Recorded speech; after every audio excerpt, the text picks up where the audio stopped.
Buenos días a todos. Gracias por acompañarnos en una nueva sesión del Fausto. Nuestro verso: en mi pensar, luz y claridad. En mi sentir no hay vanidad. En mi actuar, fuerza y verdad. Así crecerá mi alma con fortaleza y bondad. Yo leo. ¿Y tú? ¿Qué te ha traído a este sitio? Cuán íntimamente conmovido me siento. ¿Qué buscas aquí? ¿Qué quieres? ¿Por qué se te oprime el corazón? Miserable Fausto, no te reconozco ya. ¿Es un mágico efluvio lo que aquí me envuelve? Un vivo impulso me arrastra en derechura al goce, y ahora me siento derretir en un sueño de amor. ¿Somos acaso juguete de cada soplo de viento? Y si ella entrara en este instante, ¿cómo expiarías tu temeridad? El gran personaje, pequeño, qué pequeño, caería anonadado a sus pies. Gracias, Bárbara. Maestro Mario, buen día, buen día para todos. Muy buenos días. Bueno, vamos a continuar con esto de la obra del Fausto. Hace 8 días estábamos nosotros tratando el tema del relacionamiento, de cómo se conocen, o sea, cómo es este encuentro y este reconocimiento entre Fausto y Margarita. Y nos hacíamos algunas preguntas, como qué pasa en el encuentro, concretamente en este encuentro entre Fausto y Margarita, en ese primer momento de la relación. Luego nos preguntamos si hay amor a primera vista, si el amor es por destino, por azar, por ordenamiento cósmico, eh, por jugarretas de Eros, que decide flechar a diestra y siniestra al que quiere, para jugar con este dios y niño que quiere jugar con los seres humanos. Y luego entramos en esta serie de preguntas: ¿qué es el enamoramiento? ¿Qué es el amor verdadero? ¿Para qué y por qué existirá el amor? ¿Existen niveles para llegar al amor? ¿Cuáles? Luego, ¿qué es lo que humaniza una relación sexual? ¿Cómo sería mi vida sin amor? ¿Me siento capaz de encontrar amor y conservarlo? Si sí, ¿por qué? Si no, ¿por qué? ¿Qué esperarían eh, encontrar ustedes en una relación? Y ahí vemos una serie de preguntas que justamente en estas escenas del encuentro entre Margarita y Fausto, pues conllevan a que haya algo que se está tejiendo entre bambalinas, digamos así. Y hoy en día, con toda esta imagen del materialismo, cuando nos referimos al amor, hablamos de la química. El amor es química. Es casi que lo estamos desplazando al orden de las feromonas y de los instintos, como si nosotros reaccionáramos meramente en este sentido, meramente, casi que es lo único que se toma, ¿no? Que se concibe. Entonces, son preguntas que hoy en día cada vez nos van a exigir más una reflexión seria y profunda en un mundo que cada vez es más materialista y donde el romanticismo pasa a ser algo cursi, ¿no? Es algo que ya, digamos, pierde sentido la esencia y la pregunta de lo que es el amor. Pero la cuestión realmente, así como nos preguntamos si podemos vivir sin amor, en algún momento también nosotros tenemos que preguntarnos si podemos vivir sin lo espiritual. ¿Y qué pasaría cuando uno vive sin lo espiritual? no sin lo religioso, sin lo espiritual, ¿sí? Sin lo religioso podemos vivir. Yo creo que la mayoría de nosotros lo ha corroborado porque hemos logrado vivir algunos años alejados de las confesiones religiosas, pero sin lo espiritual. Bueno, entonces no sé cómo ustedes movieron estas preguntas. Me gustaría escucharlos para luego ir entrando en la reflexión. Bueno, Yo- a mí ese yo no, tema porque- pues siempre me ha gustado mucho como esa parte como de los encuentros humanos, ¿cierto? Entonces por ahí estuve leyendo pues como varias cosas sobre esa parte y relacionándolo con lo que habíamos leído del Fausto. Entonces por ahí leía que siempre dentro de los encuentros hay como una anunciación, ¿cierto? Como ese encuentro de esos dos seres humanos, pero siempre hay como una cualidad, no sé si en todos, pero siempre hay uno que, que encuentra al otro y el otro inmediatamente, o sea, el primer momento hay como un rechazo, ¿cierto? O una huida de eso, como en ese primer momento. Eso es como eso. Y luego ya hay, pero de todas formas ahí se enciende como una chispa, ¿cierto? A pesar de que uno en esa actitud de rechazo como que hay eso. Luego hay, de todas formas, dentro de ese encuentro humano que le pasa también a Margarita, un sacrificio, ¿cierto? Es donde yo también ya me ubico en las necesidades del otro. Entonces el Fausto pues quiere prendarla con cosas y ella también quiere ceder de su inocencia como parte de eso. Y así se empieza como la relación, como de eso, en ese primer encuentro y en ese primer momento.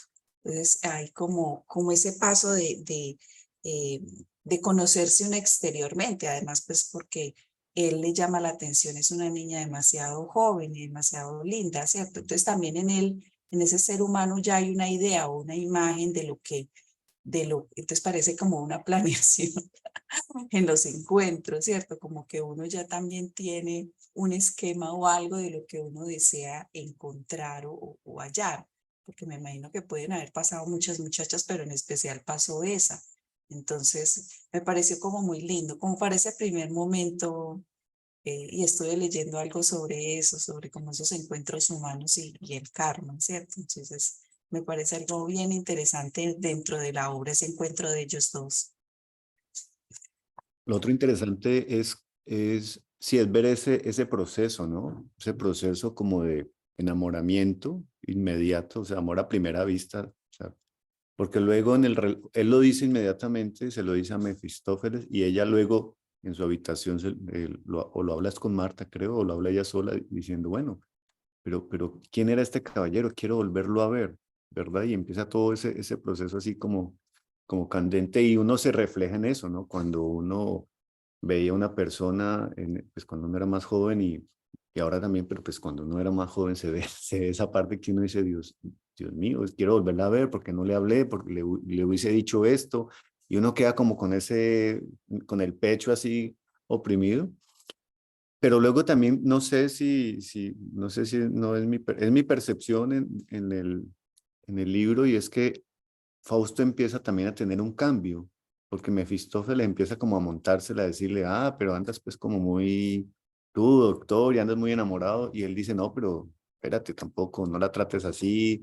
O sea, él ya empieza a ver un cambio porque empieza a ver como un respeto, no es solamente un tema de enamoramiento de sexos, sino que él empieza a sentir como un respeto hacia ella. Y entonces es interesante ver como ese proceso, ¿no? Sí, sí, justamente una de las preguntas es ¿en qué momento sigue interviniendo Mefistófeles? Esa es una cosa que uno mira en el relato, ¿no? Y cada que Fausto realmente se está interesando, quiere compenetrarse estrechamente con Margarita, o sea, digamos, fundir esa relación, o sea, integrarse dentro de la relación, ahí interviene Mefistófeles. Ese es bien especial, ¿no? O sea, y lo señala, así como al principio cuando aparece el perro que ladra y saca a Fausto cuando está tratando de entrar en ese mundo de lo espiritual, tiene preguntas espirituales y está tratando de entrar meditativamente en ese mundo espiritual, él lo saca de allí. Y ahora cuando en la relación, em, Fausto quiere realmente, o sea, a partir del interés por Margarita, tener un relacionamiento con ella, integrarse con ella, lo saca, ¿sí? Y ella lo va a percibir y ella lo rechaza. Ella desde el principio dice, este no me gusta, este ser no me gusta, apártalo de mí. Ya siente su instinto, le dice, como cuando uno ve algo que no le gusta o no es agradable para uno, uno lo rechaza. Hay este gesto como del asco, ¿no? De la repulsa, lo rechaza. Y hasta cierto punto ese instinto de la repulsa es sabio, que nos dice no. Inclusive cuando se pierde ese instinto, uno está en peligro porque puede comerse cualquier cosa tóxica, ¿no? Pero ya en lo humano a veces hay ahí que mirar qué pasa, ¿no? Claro, hay que tener en cuenta de que muchas veces la antipatía tiene que ver con nosotros. O sea, ¿esto por qué me genera rechazo? Tiene que ver conmigo. Entonces, pero hay algo que analizar. O sea, no es gratuito. Em, hay aspectos que nos unen. Esta pregunta de si existe el amor a primera vista, o existe el amor platónico inclusive, que cada vez es menos frecuente, es una gran pregunta, porque el amor platónico realmente es un amor que se fundamenta en un anhelo por eso femenino o masculino que posee el otro. Y yo siento una gran atracción por eso que es masculino o femenino en el otro. Pero es un amor que es totalmente libre de deseo sexual, o sea, ahí no hay química. Sí, hay que diferenciar eso que hablamos de la química, ¿no? Sí, ahí existe esa química, por supuesto. Eso es real. Pero en el amor platónico no hay química. Ahí es un anhelo por eso masculino, femenino del otro ser. Y es tan puro, digámoslo así, que no se siente, no hay, o sea, no hay deseo sexual y es secreto. Máximo lo conocerá una persona que es el mejor o la mejor amiga de uno, ¿cierto? Pero hasta ahí llega. Uno inclusive, las piernitas le tiemblan, el corazón casi se le sale del pecho solo con pensar que uno se va a acercar a esa persona. Y uno se contenta con contemplarla a lo lejos. Sí, es algo característico de ese amor platónico. Cada vez tenemos menos amor platónico. Y es un problema, vamos a mirar ahora más adelante, cuando ese amor platónico, al no existir, llegamos justamente al amor química. ¿Qué sucede cuando el amor química se nos adelanta a justamente a esto que es el impulso de amar? Esa es toda una pregunta interesante. El otro aspecto bueno, podemos ir viendo cómo, de una manera muy rápida, de hecho, en la obra, hay unas fases en el relacionamiento.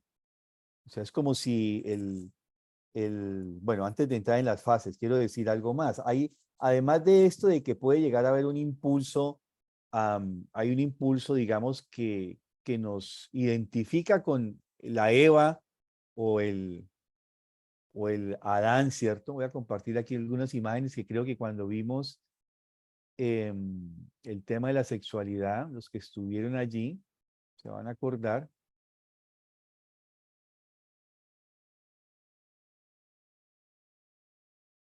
Que era lo que trataba de explicar, relatar hace 8 días. Este es un embrión de 8 semanas. Y a la octava semana describíamos que ya en el momento de la fecundación estamos determinados cromosómicamente para ser varones o mujeres. Pero, sin embargo, en estas 8 semanas, este cuerpo que se está gestando crea tejidos masculinos femeninos, aparato de Wolf y aparato de Müller se llama. Wolf, lo masculino, Müller, los tejidos femeninos. yo siempre tuve la pregunta desde que era estudiante en la universidad y veía esta asignatura de embriología, ¿por qué si el embarazo humano en relación con muchos de los embarazos de los mamíferos, de otros mamíferos, y nos colocamos como especie animal para los biólogos, así me lo enseñaban a mí, éramos otros animales más, ¿por qué tarda 2 meses, 8 semanas creando tejidos masculinos, femeninos y ya estamos determinados? Siempre me acompañó esa pregunta, muchos años de mi vida. ¿Por qué? ¿Cuál es la razón de ser? ¿Sí? Un misterio interesante que yo lo preguntaba a los especialistas, profesores, y no había una respuesta, pues al menos que me llenara, digamos, me satisfaciera intelectualmente. Pero sí sucede este fenómeno. Hasta la 8ª semana estamos generando estos tejidos masculinos, femeninos. Y luego, a la 8ª semana, esta información que ya nos estamos predeterminados como varones o mujeres, se activa. O sea, en el varón sería el antígeno HY, ese antígeno HY que está liberado justamente por este par que tiene que ver con el Y, libera este antígeno Y, XY somos los varones.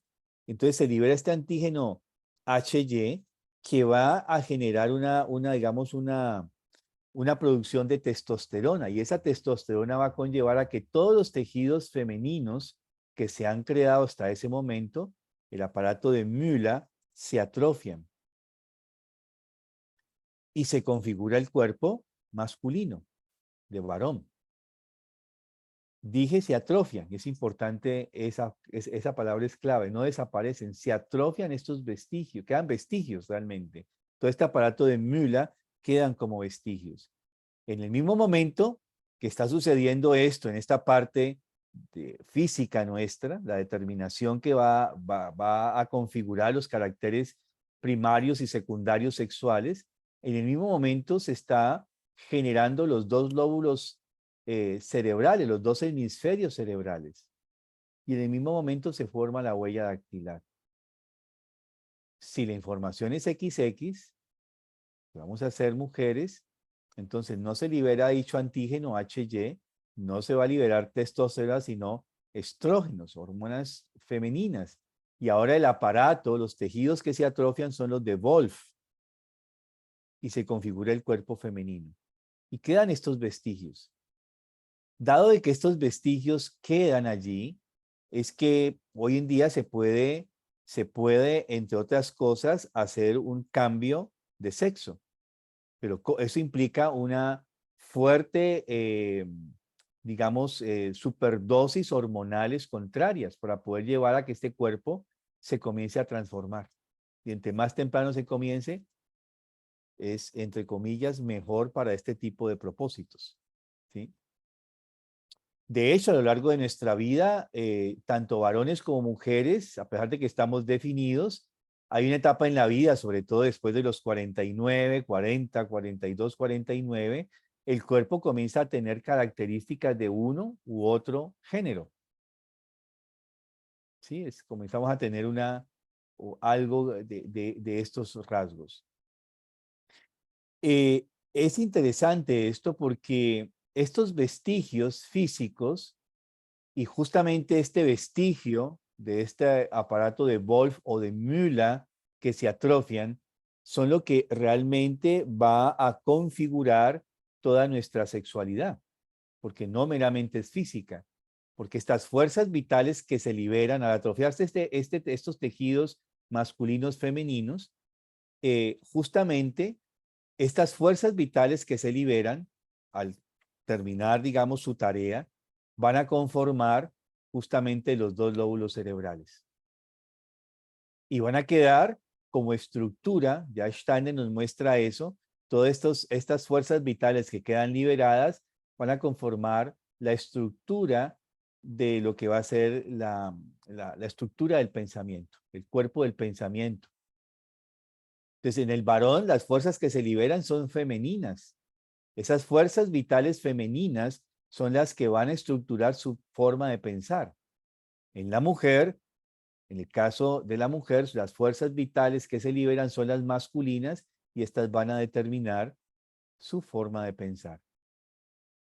Y viene esta analogía donde en el caso, si uno mira el óvulo, ¿cierto? Que lo veíamos en aquel análisis, en esa época que estábamos viendo esto de la sexualidad, el óvulo tiene por naturaleza esta cualidad de la quietud, de estar centrado, quieto. Y justamente estas fuerzas que se liberan, que son las femeninas, y uno mira el pensamiento en analogía del varón, necesita la tranquilidad, la quietud, para justamente poder pensar. Mientras en el caso de la mujer, las fuerzas liberadas vitales son masculinas y la mujer puede pasar tranquilamente de un tema a otro, del 10 al 15 y si continúan, uno se pierde totalmente, como varón totalmente se pierde. Y estas analogías son interesantes. Obviamente a la ciencia no le gustan las analogías porque no son ciencia, pero bueno, en la vida práctica las analogías son muy importantes, los espejos de la vida, como decían las abuelas, ¿no? Y justamente este Eros, veíamos en aquel momento que este Eros que se libera, justamente necesita de una impregnación, impregnarse de las fuerzas vitales del otro, anímicas vitales del otro. Y entonces está este gran investigador de estas fuerzas vitales, de este fenómeno que le llamó impregnación, que es Bernhard Hansenstein, y él analizó el comportamiento en especial de los gansos, patos y de las aves después, y veía que los gansos, patos, estas aves, cuando nacen, ellas van a seguir a la primer figura que se les aparece. Uno esperaría que fuese la pata, la gansa, la gallina, ¿cierto? Pero él se dio cuenta de que podían seguir, si no estaban estas mamás, podían seguir a otras personas. Y descubrió la importancia de esa impregnación como una configuración del instinto del animal, en este caso de gansos y patos. Luego él se hizo la pregunta si además de los aves, había otros animales que tenían este fenómeno y descubre que sí. También los mamíferos tenían este fenómeno. Y dentro de su análisis ve que hay dos momentos importantes de este fenómeno de la impregnación, en aves y mamíferos. Y luego se hizo la pregunta si en los seres humanos también. Y descubrió dos momentos también de esta impregnación. De los tres, o sea, lo que llamaríamos técnicamente la fase neonatal, o sea, el primer año de vida, el niño necesita impregnarse de las fuerzas vitales y anímicas de la madre. Y luego la otra fase entre los 4 y 7 años, que le llamó el segundo periodo de impregnación. Y justamente por aquella época Freud estaba descubriendo y hablando de su Edipo, de esto de que el niño se enamora, dice se enamora, ¿no? Siente, sí, atracción por la madre o el padre del sexo opuesto, para decir el niño en general va a sentir esta atracción hacia el padre del sexo opuesto. Y hay unas cartas interesantes que Bernhard Hansenstein le escribe a Freud, pero Freud hace caso omiso, porque Bernhard Hansenstein inclusive le insinúa que no le llame, que no tiene que ver con esto un enamoramiento, sino enamoramiento entre comillas, bueno, le coloco aquí Edipo entre comillas, sino una fase de impregnación, le comparte su investigación, pero Freud es un patriarca, no le mira, no le hace caso a Bernhard Hansenstein. Y eso es interesante, porque esto nos da un punto de análisis frente a esto, ¿no? De esta impregnación que está allí. Y esta impregnación, la pregunta que yo me hice es si se quedaba solamente aquí. ¿Queda solamente estas dos fases o habrá otros momentos en que este fenómeno de la impregnación se presenta en la naturaleza humana? Y entonces, pues se descubrió que entre los 9 y los 10 hay otro momento de esa impregnación del padre del género opuesto. Luego, entre los 12 y 14 años va a venir un fenómeno de la homoerótica. Es decir, ya no es de lo contrario, sino de lo similar. Y ya a partir de los 16 años, este Eros va a emerger, va a nacer ya, digamos, como robusto de alguna manera. Robusto en el sentido de que ya puede, digamos, tener una independencia del cuerpo físico humano Y a partir de aquí va a comenzar este Eros, un proceso de evolución. No es que ya ahí ya está maduro, sino que comienza un proceso de evolución que vamos a mirar ahora y que tiene que ver con estas fases del enamoramiento. Entonces, este Eros, además, que si hablamos de educación sexual dentro del ámbito de la antroposofía, justamente este Eros es el que tendría que educarse como una educación sexual sería una educación del Eros. Y este Eros justamente, pues inicialmente él tiene dos tendencias y que pueden llegar a deformarse. Cuando el Eros tiende hacia el conflicto o al libertinaje. Entonces, cuando el Eros tiende al conflicto, o sea, no se da esto de la relación de armonía, de juego, porque los antiguos, tanto los romanos como los griegos y los romanos, han mostrado a este dios, Eros o Cupido, como un dios niño, es casi que el único dios niño de todo el Olimpo. Y él es juguetón, es como un niño, este Eros tiene esa cualidad, ¿no? Usted ha visto que los niños pelean, pero después están jugando, o sea, pues les pasa rápidamente, ¿no? Y tiene esta capacidad de flexibilidad. Entonces, cuando entra en conflicto, cuando hay tensión, este Eros puede tender hacia la riña, la pelea, la rivalidad. Y ya vemos que entonces la ira es una antítesis del amor. Y los griegos le llamaban a esta transformación de Eros en esta capacidad de la ira como Éride. Le daban otro nombre. Ya es Éride, no es Eros. Y lo diferenciaban muy claramente. O sea, este devastador impulso de la ira.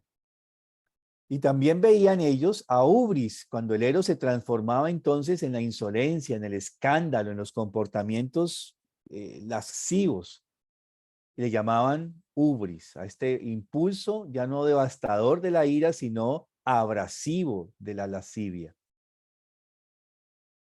Entonces, esto lo tenían los griegos en sus mitologías, hay mucho de esto y los romanos también lo identificaban.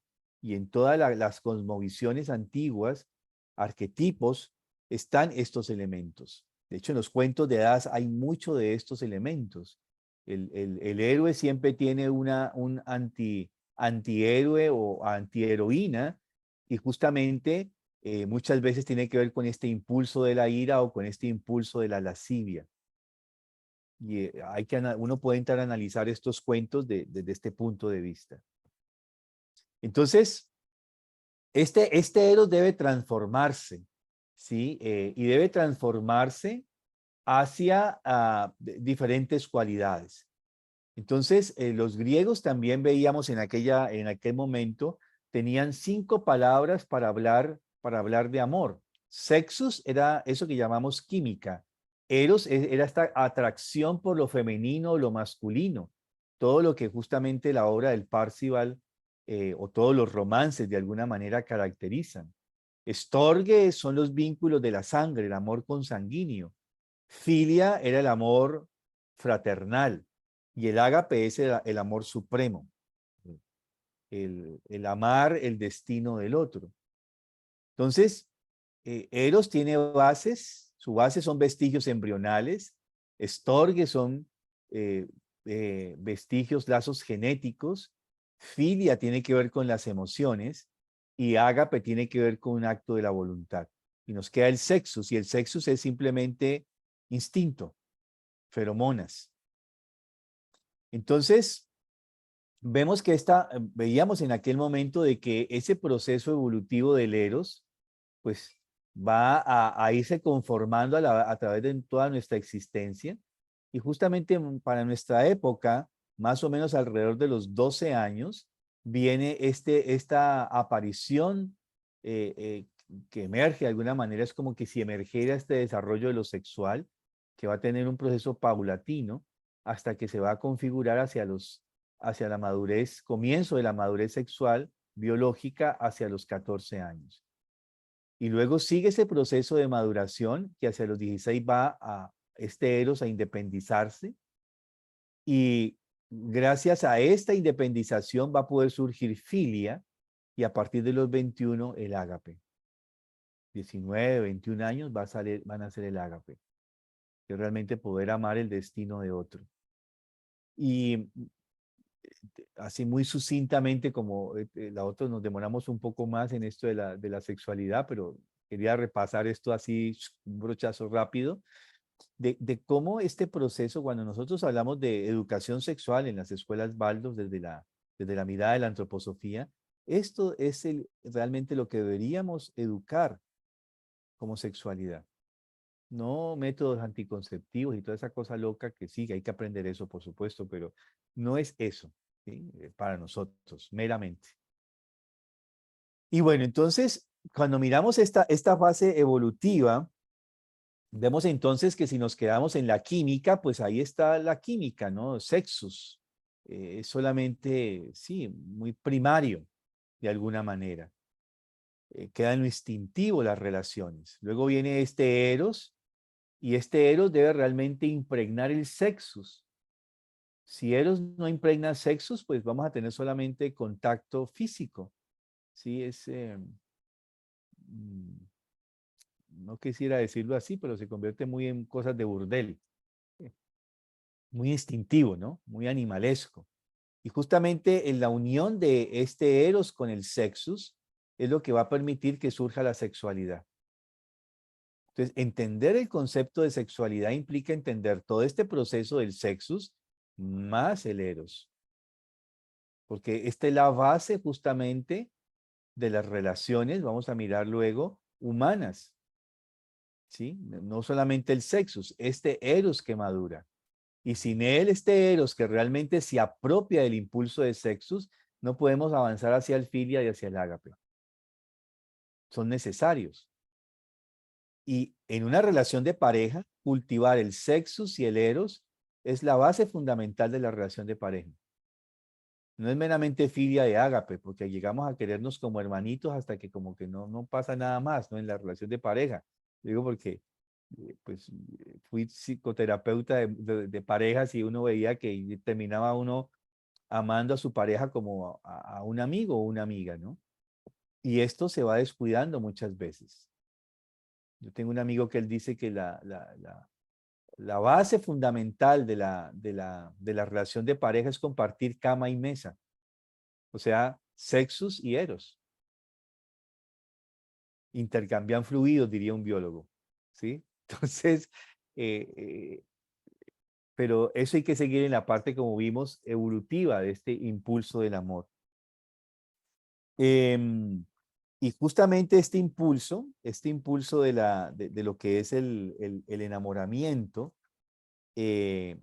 justamente tiene estas diferentes fases. O sea, el enamoramiento, las relaciones de pareja tienen cuatro, las relaciones humanas en general, no solamente las de pareja, las relaciones humanas tienen cuatro fases.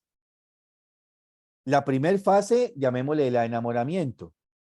Sí, ahí hay un interés por esto que justamente describe muy bien Goethe en el Fausto. Pero esa fase debe terminar, porque si uno queda totalmente enamorado, hay un gran peligro de que uno se pierda en el otro, uno pierda totalmente su individualidad. Surge esta imagen de hermafrodita, uno queda fundido en el otro y uno de los dos va a perder su individualidad. Y eso no es lo que se pretende en el desarrollo del alma consciente, porque un alma consciente necesita ese desarrollo a la par de la individualidad. Luego viene una segunda fase que es yo le llamo la fase de excisión. Y es ahí donde surgen los conflictos, nos comienzan a chocar las pequeñas cosas del otro, las incompatibilidades. Los abogados le llaman, ¿por qué se separan? Por incompatibilidad de caracteres, ¿sí? Esas pequeñas cosas que nos molestan del otro, que no son más que pequeñas cosas que nos molestan de sí mismo, porque finalmente el que se molesta es uno, no el otro, ¿no? El dejar yo siempre coloco esos ejemplos, ¿no? La crema dental destapada, la toalla mojada en la cama, el baño mojado, no levanta los platos de la mesa. Esas son pequeñas cosas. Para uno eso es casi que una hecatombe, pero hay cosas más graves todavía en una relación de pareja. ya temas morales, por ejemplo. ¿Sí? Son temas mucho más complejos. Pero generalmente esas tensiones surgen por pequeñas cosas, pequeñísimas cosas realmente si uno las mira en su óptica adecuada. Y podríamos decir, ahí queda. Para nuestra época, enamoramiento, se acabó el enamoramiento. Pero el enamoramiento no es el amor, justamente. ¿Sí? Es decir, el enamoramiento es ese primer enganche en la relación humana. Y viene esta fase de excisión donde uno comienza justamente a ver el doble del otro. Uno se le comienza a configurar eso que no está transformado todavía en ese otro ser humano y en mí mismo. Entonces, en esta segunda fase, si bien en la primera fase es un encuentro de lo lumínico de los seres humanos, en la segunda fase es un encuentro de las sombras. Y este mismo amigo que dice que el fundamento de una relación es compartir cama y mesa, dice que una relación se casan 4, no porque sean 4, ¿no? Literalmente, sino que se casan los 2 seres de luz y las 2 sombras. Y justamente el secreto para trascender, porque si nos quedamos meramente allí, uno solamente tiene 2 posibilidades, aguantar o huir de la cosa. Esto ya, terminemos esto. Incompatibilidad de caracteres, ya, esto no funcionó. Así de sencillo y, ¿no?, y práctico como hoy en día se hace. O aguante porque el matrimonio es para toda la vida. Entonces, justamente ahí tenemos la tarea. Ahí es cuando comienza verdaderamente la tarea de la relación de pareja. Porque podríamos estar en una tercera fase. Pero esta tercera fase se dice, uno se dice a sí mismo, yo no tengo que pretender cambiar al Está otro. Porque cortando. es siempre lo que uno quiere hacer, cambiar al otro. Y no es cambiar al otro, es cambiarme a mí mismo. Porque al final, ya dijimos, ¿a quién le molesta algo? La toalla mojada, los platos sucios, la crema dental mal tapada o a veces, ¿cómo se dice? Saliéndose la crema dental porque la deja uno ahí apretada, qué sé yo. ¿A quién le molesta a uno? Y ahí tenemos que hacer gala de 3 leyes y yo digo 4 virtudes, ¿cierto? Y una de esas virtudes tiene que ver con el amor. O sea, realmente amar al otro, integrarme justamente, o sea, tener interés por ese otro ser humano. Porque este ágape justamente es interesarme por la naturaleza individual de ese otro ser humano y acompañar su desarrollo individual. La otra virtud es el perdón. Esa la vamos a mirar más adelante, porque dentro de 8 días tenemos que ver eso del perdón. O sea, amor y perdón son 2 virtudes que tienen que ir estrechamente ligadas. La otra virtud es la capacidad justamente de poder realmente utilizar esta capacidad del habla, o sea, la comunicación. Es una capacidad que tenemos que aprender a desarrollar y entrando en esta cualidad de lo dialógico. Sí, es decir, es un tema donde yo tengo que abrirme realmente, sí, la comunicación puede ser vista como un tema técnico, pero es también un arte. Es una cualidad que debe convertirse de técnica en arte. Y tengo que desarrollar este arte del diálogo, de lo dialogal, de entrar en la comunicación realmente con el otro. Tengo que aprender a ceder para poder conciliar. Si yo no cedo, no puedo conciliar. Eso es fundamental dentro de este proceso. Y si logramos sostenernos en estos ejercicios permanentes, nosotros nos vamos a dar cuenta entonces que va emergiendo y fortaleciéndose esa tercera fase y van surgiendo pequeños momentos que pueden ir siendo más largos de un encuentro, de un verdadero encuentro con el otro. Y allí entonces es cuando esos encuentros, esos momentos a veces pequeños, luego se van ampliando cada vez más Esos momentos de encuentro son los momentos que justamente fortalecen la relación de pareja. Pero sí, o sea, es como cuando uno cocina, cocina, cocina y al final, qué rico es esto, ¿no? Está uno disfrutando del producto final, se diría técnicamente, de ese esfuerzo que se hace en la relación de pareja. Bien, vamos a salir de acá.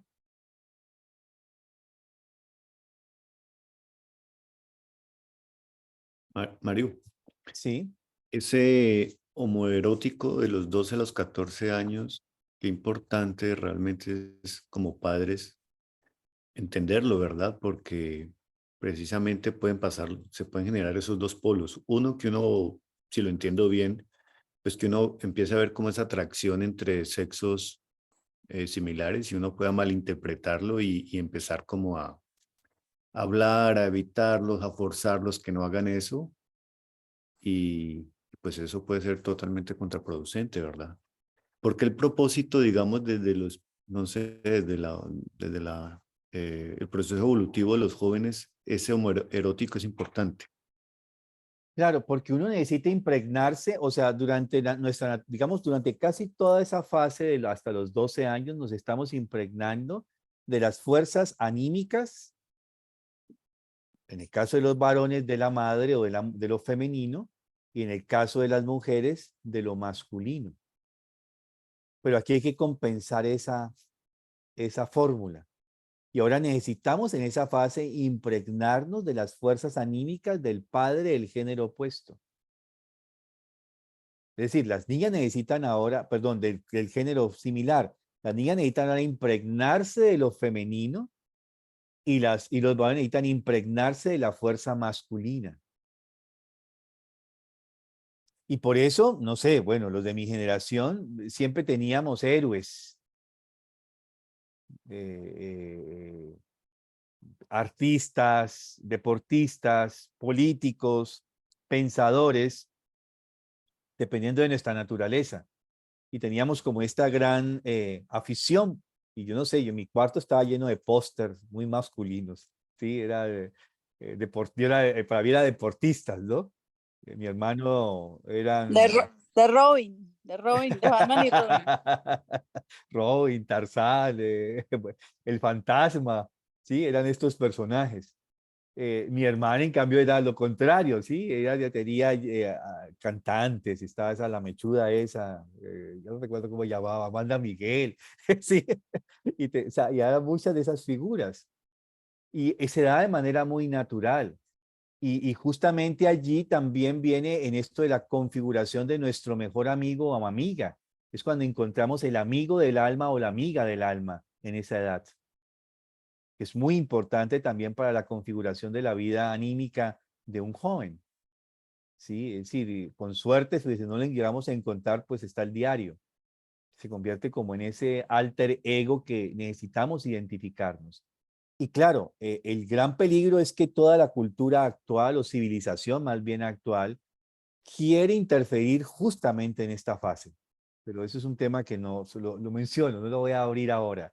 Justamente quiere interferir en esta fase del desarrollo para desviar el sano desarrollo de los seres humanos. Pero es un tema, también nos sirve para entender mucho de los polémicos temas actuales, ¿no? Pero es justamente, y eso se ha sabido siempre, los procesos de iniciación en el campo de lo sexual siempre han existido. ¿Sí? Es decir, tanto en lo heterosexual como en lo homosexual.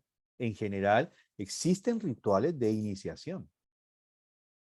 ¿Qué hacían con uno, por ejemplo? Lo llevaban a las casas de cita, bueno, no sé, ¿cómo llamaría eso afuera? Los burdeles, que era lo peor que le puede pasar a un hombre, porque su iniciación sexual va a ser en un ambiente tenso, bueno, no sé, no es positivo.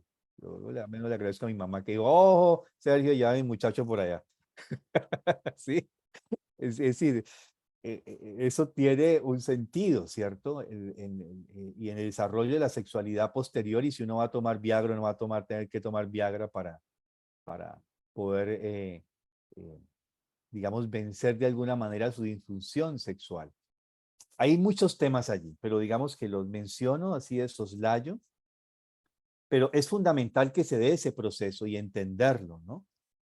El cuarto paso es cuando vivimos felices y comemos perdices, que ese tiempo es el que se va a ir ampliando, ¿sí? Y es donde ya llega la máxima tolerancia en la relación de pareja. Es decir, yo no quiero voltear al otro, yo no quiero que el otro cambiara al otro, yo me cambio a mí mismo y acepto al otro con sus virtudes y sus defectos. Entonces, pero eso depende de esa cuarta fase, va a depender justamente de poder uno trabajar seriamente en la tercera fase. Esa es la fase donde realmente está el trabajo de la relación de pareja. Bueno, hay aspectos desde lo psicológico que también nos unifican. No solamente este impulso de reconocer al otro desde lo espiritual, porque si lo miramos ya con esto de los temas que vimos, las relaciones kármicas, no es gratuito de que hoy en día nos encontremos los seres humanos. Nos encontremos para regenerar relaciones humanas, de amistad, de pareja, relaciones de trabajo.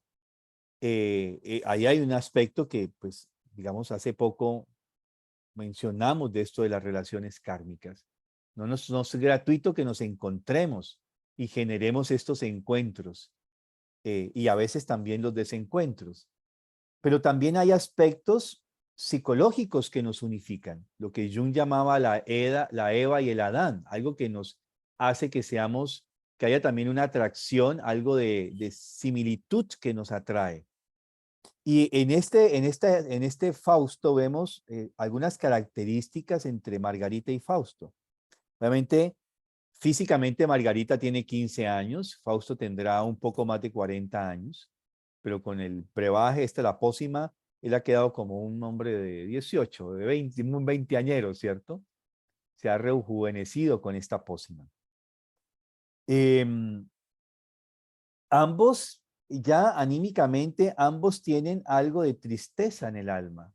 Margarita es triste, ya lo describe en sus diálogos, ¿no? Hay una melancolía por la vida difícil que les toca. La muerte es algo que la ha ella de alguna manera tocado. Fausto también tiene una cierta melancolía por no tener el saber, el conocimiento total. Son inconformes. Fausto es un inconforme en el conocimiento. Margarita es un inconforme por el dinero. No tienen suficiente para vivir. Ella por eso debe ayudarle desde muy temprana edad a su mamá. Conocen la muerte, ambos. Margarita, desde muy temprano. Fausto la conoce como médico y además porque ayudó con estas pócimas a que mucha gente se muriera. Conocen el dolor, conocen el trabajo, cada uno en su disciplina. Ella tiene que trabajar con sus manos, él tiene que trabajar como médico. Ambos son inocentes. Sí, en el fondo, Fausto, a pesar de ser un hombre vivido, es un inocente, ¿no? Él no conoce el mundo. Y Margarita, él ha vivido tantos años, 40 y tantos años sin conocer el mundo, es un hombre sin mundo, diríamos, ¿cierto? Y Margarita también lo es porque es inocente, es una jovencita apenas. Ahí encontramos unas características entre los dos que hacen que haya mayor compatibilidad entre uno y otro. Fausto, en el sentido del deseo, ya vimos también en el pasado que el deseo es diferente en el varón y la mujer. El deseo en Fausto es el poder. Y uno lo mira en frases como ¿te apuesto a qué?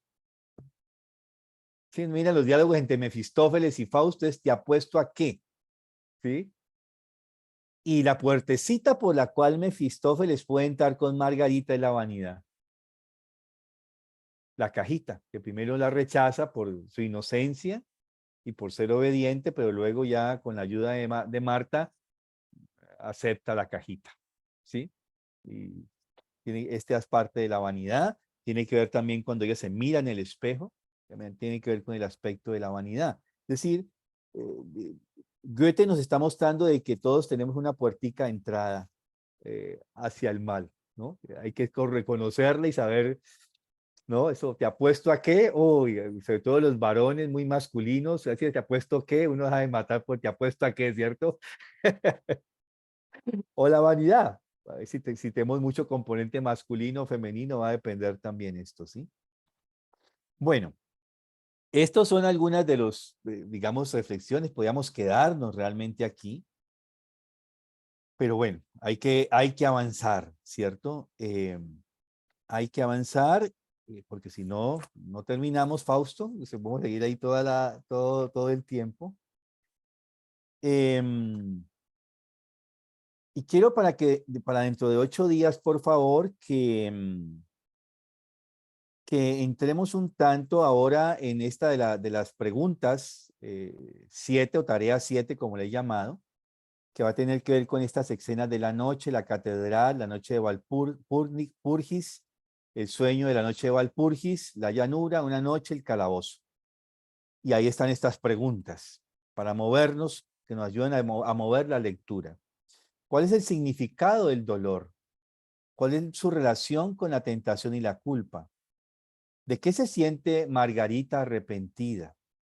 ¿Por qué le habla Mefistófeles de esa manera? ¿Es Margarita culpable? ¿De qué se le podría acusar?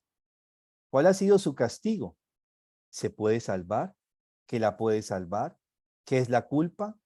¿A qué sentimiento se asocia directamente? ¿Qué hace la culpa en nosotros? ¿Cuál es el estado anímico cuando nos sentimos culpables? ¿Sirve para algo sentirse así? ¿Perdona Margarita a quién? ¿Desde qué parte de mí odio y desde qué parte de mí perdono? ¿Por qué perdonar? ¿Qué es lo que salva a Margarita? No quién. ¿Qué es lo que salva a Margarita? Vamos a tratar de adentrarnos dentro de 8 días en estas reflexiones. Bien. Dejemos espacio entonces para la euritmia hoy, para que esto nos ayude a esto trabajado descienda. Perfecto, Mario. Muchísimas Bueno, gracias. Gracias, Mario. feliz Gracias, día Mario. para todos. Gracias, Mario. Feliz día. Muy bien. Bueno, entonces continuamos con euritmia. Hola, buen día, Hola Mario, buen día. ¿cómo van? Ayer la maestra acá en el colegio nos dio una super clase. Hoy la estuvimos repasando, muy chévere. A los papás que estamos por acá. Maestra Ivonne, por los que la conocen. Bueno, entonces vamos a movernos un poquito. Esta es una séptima. Se llama séptima, el movimiento de los dedos de las manos a través de nuestro aro que tenemos aquí, nuestra esfera. Entonces vamos a mover séptimas por todo, por favor. ¿Sí? Mover séptimas, vamos a mover terceritas. Terceritas son estas. ¿Sí? Tercera. Tercerita es como un tutu, haciendo así. ¿Ya? Son terceras. Vamos a moverla y a la vez los pies los vamos a mover en punta, puntas. Vamos en punta. Vamos a mover sextas. Sextas son las niscatas que vamos haciendo aquí. Pero las sextas es el movimiento de los dedos. Solamente un dedo se presenta al otro. ¿Sí? Vamos a hacer talones a la vez. Talones, talones. Y hacemos nuestras sextas. Talones. Hacia adentro así. Eso. Seguimos haciendo sextas. Volvemos a la séptima, hacia afuera, por favor, los pies. Y hacia afuera. Hacemos una O, es una O. Listo. Y ubicamos un espacio y paramos esas sextas, ¿vale? Con estas sextas dejamos las manos hacia atrás, en esta posición. Y esperamos a que nos llegue una octava. La octava en la música es algo que no está dentro de nosotros, sino que llega a nosotros. Y llega. Listo.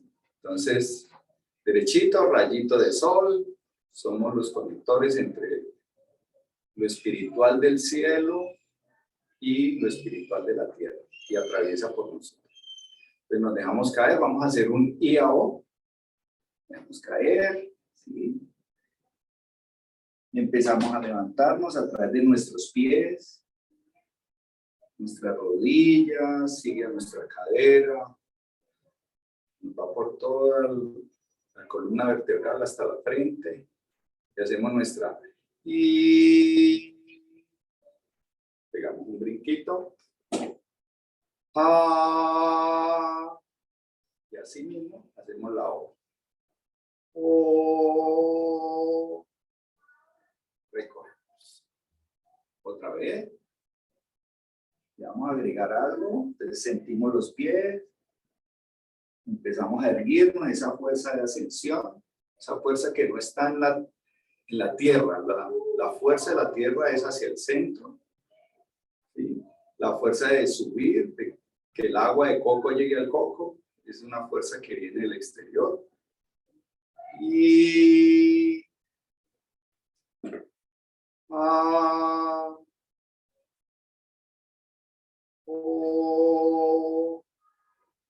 y recogemos. Última vez. Empezamos a sentir esos pies, como esa encarnación a través de los pies, de la pantorrilla, de la rodilla, del muslo. Esas son todas nuestras esferas zodiacales. Vamos subiendo, llegamos a los hombros, garganta, cabeza. Y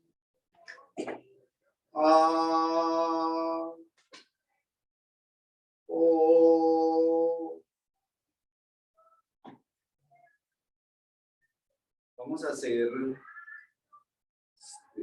por la exposición de Mario Veira, vamos a hacer entonces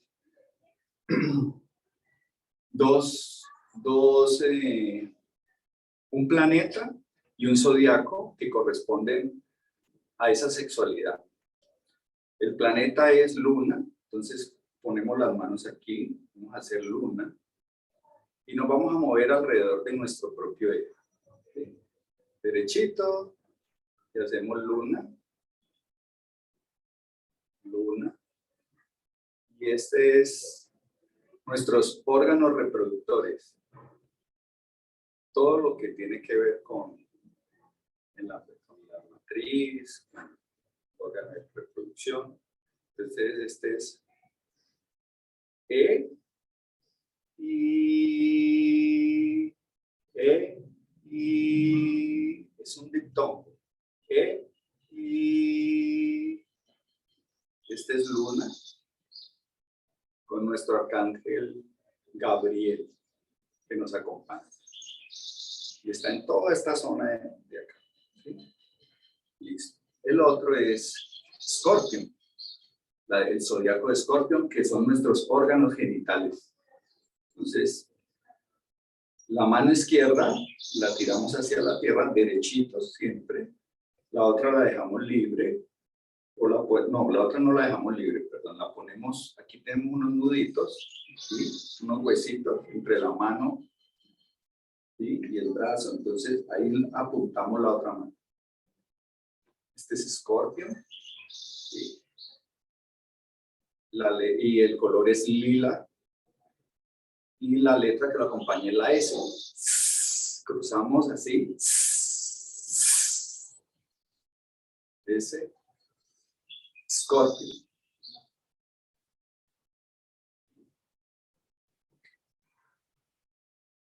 Nuestra letra y corresponde a los órganos genitales.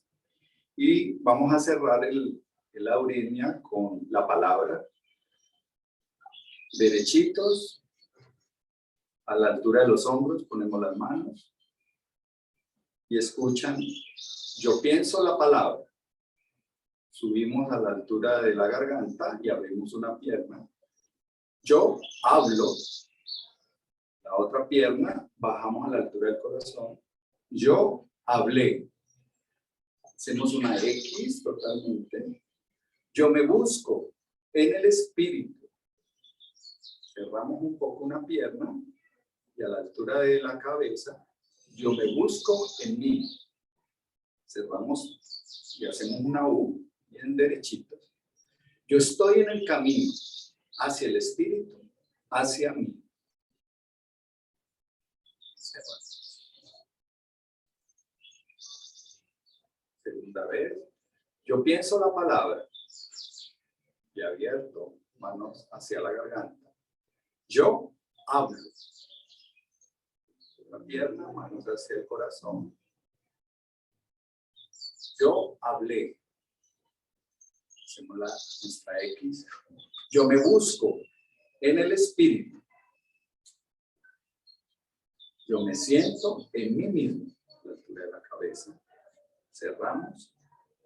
Yo estoy en el camino hacia el espíritu, hacia mí.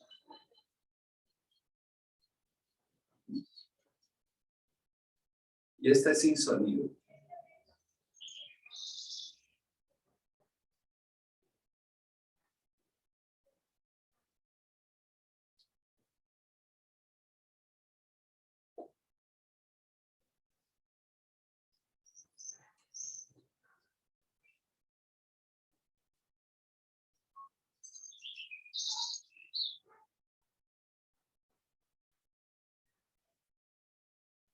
Bajamos despacito los brazos para que no se dañe todo este ritmo. Lo traemos a nuestro centro, nuestro corazón. Esperamos 15 segunditos.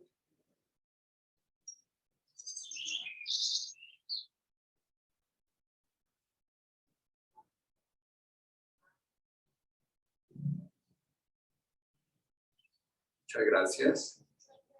Gracias, Mario, por todo. Muchas gracias, Mario Huertas. Gracias, Mario Huertas. Gracias, Mario. Gracias, Mario. Entonces, Muchas gracias. Gracias, Mario. Muchas gracias. para cerrar con nuestro verso. ¿Lo ¿Quién digo? desea? Sí, por favor. En mi pensar, luz y claridad. En mi sentir no hay vanidad. En mi actuar, fuerza y verdad. Así crecerá mi alma con fortaleza y bondad. Buen día. Gracias, Nancy. Muy buen día para todos. Buena semana. Gracias, Mario Huertas. Gracias. Muchas gracias. Gracias, bonito día.